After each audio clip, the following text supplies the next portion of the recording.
Pew, pew, pew. Isn't it every little child's dream of blowing things up with lasers? Well, I lived that dream. But it's not just about blowing things up. We want to study them too. So in my research, we use a technique called laser-induced breakdown spectroscopy, or LIBS. So how does it work? Well, as the name would suggest, you need a laser. But not just a little laser pointer, oh no. We use the big ones. Just one pulse from this laser transfers a huge amount of energy down to a tiny spot on a target in billionths of a second. So what happens when this energy gets transferred? Well, you can think of it as a 5-year-old birthday party, then you've just given them lots of sugar. So, as the atoms begin to excite, they begin to move more. They begin to bounce off one another. Temperatures rise. More sugar. They're beginning to run around now.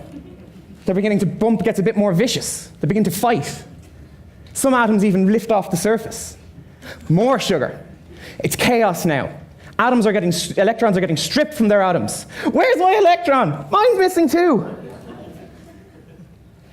Temperatures are hotter than in the sun. We've made a plasma, a laser plasma.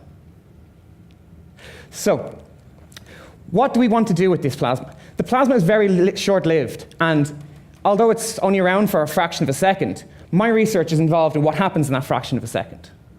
We want to look at the light that comes off this plasma, because back when the plasma was being formed, the atoms got excited, and as I said, some lose electrons, some just have their electrons pushed out. But they don't want to stay there. They want to relax the atoms. They want to bring them back in, keep them close, keep them safe. To do this, they need to release energy. And they release this energy partly as light. And each atom has a very specific set of colors or wavelengths that it releases. Think of it like a fingerprint. So when we look at the light from the plasma, we can determine which elements or which atoms are present due to what fingerprints we can find in the sample. Using this, we can then, it's like looking at the ingredient list of the sample. We can tell what's there and how much of each.